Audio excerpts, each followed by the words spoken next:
Hey everyone, and welcome to today's episode of Project S3. So we've got quite a lot on today, so we're not going to wait any further. We're just going to crack on and let me show you what we're going to try and accomplish today. Okay, so first thing is first, it arrived, which is brilliant. So this is a vital piece that we were missing. So this bit here is going to replace that bit down there. And we've also got some cleaning action going on here. So that is my water tank.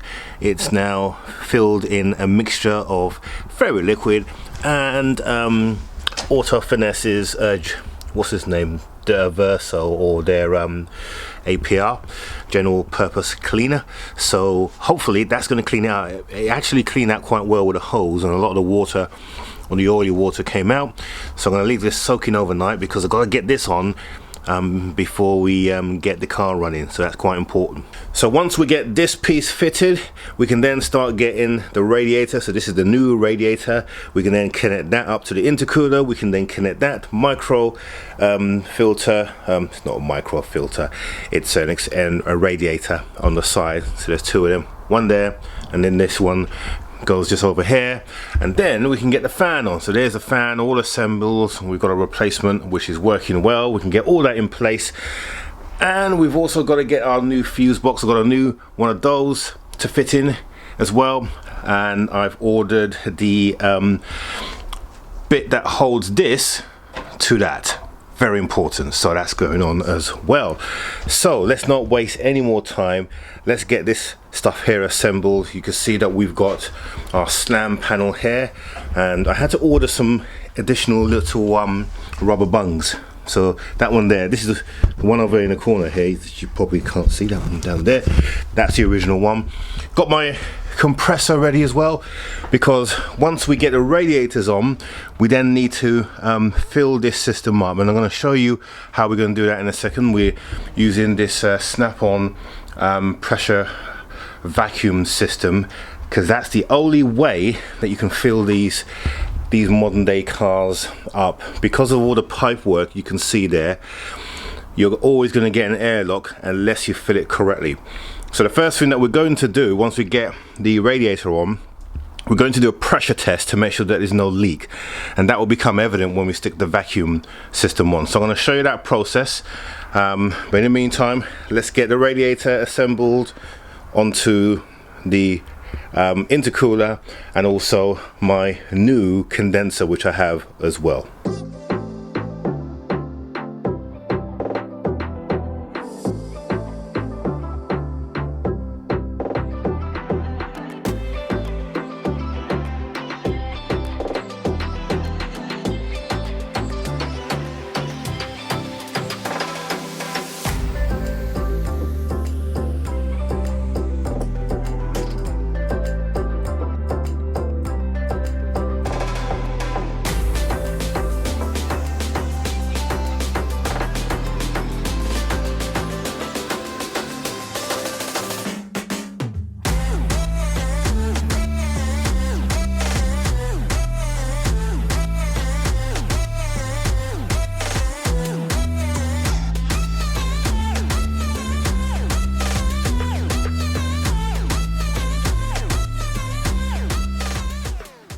Okay, so we've got our three radiators, or intercooler, or radiator I should say, intercooler in the middle, and then condenser at the top. This is a brand new condenser because the other one was clearly crushed and damaged, so no point even looking at getting one. And I was going to get a second-hand one, but I decided to just bite the bullet and get a new one, because let's face it, the way our summers are at the moment, you need something really cool. So all of these are now meshed together. So now what I've got to do is get the slam panel over there, get all of this inside there, and then we can fit them up here, and then get the last piece in place, which is the water bottle. Yeah, making progress.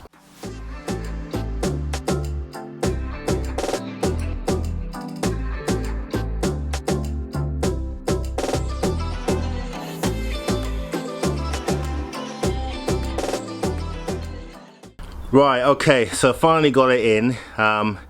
Little bit of a challenge, but we got it in the end. Essentially, you got to put the intercooler in and the condenser in by itself, and then do the radiator after. Once I figured that out, it was relatively easy. Okay, so let's get this whole unit now plugged in there, and then we can get it plumbed in, and then we can get the final piece put in, which is the water bottle. Let's go on and do that.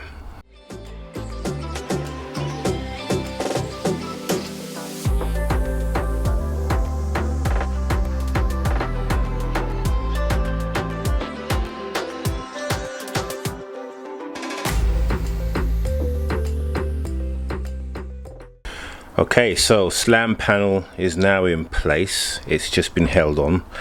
Right, next thing we need to do, this is our new fuse box holder. So here's the old one that we took off last week. That's broken, so you can see the broken piece there, and then the new one, you can see that it has those tabs. So what we've got to do is just slot that into place here. I'm probably going to give this area a little bit of a clean up, because once this is in place, it's not going to see the light of day again. I'm going to try and make this bonnet as clean as possible. So we'll remove the battery, and then we'll just give this area a general clean up, and then we'll put the fuse box in place.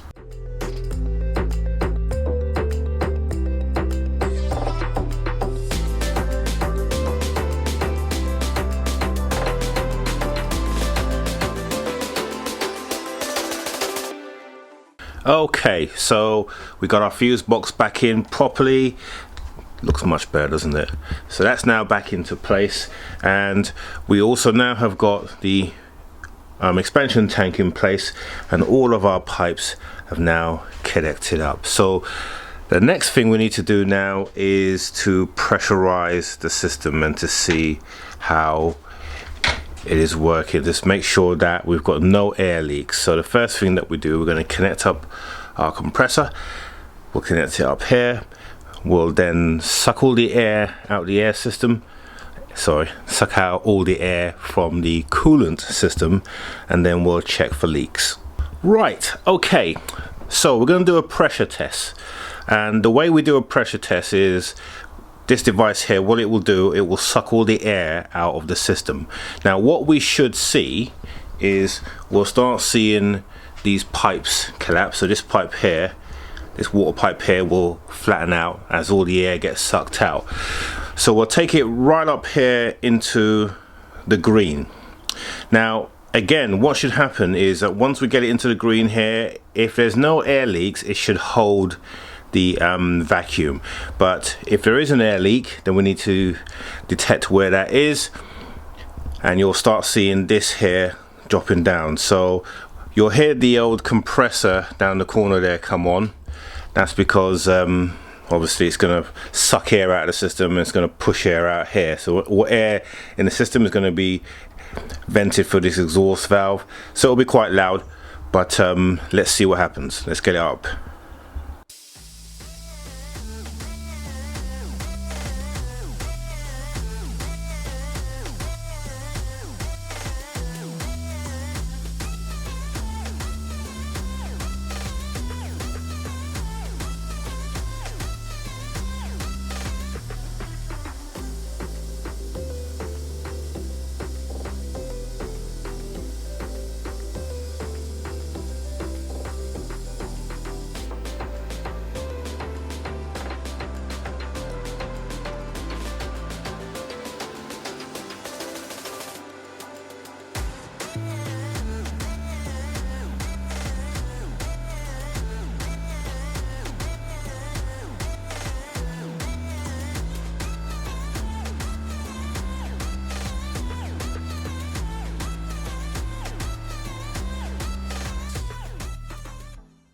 Right, compressor's now off, and it's bad news. We can see that's going down, and I can actually hear a hissing sound coming from down there.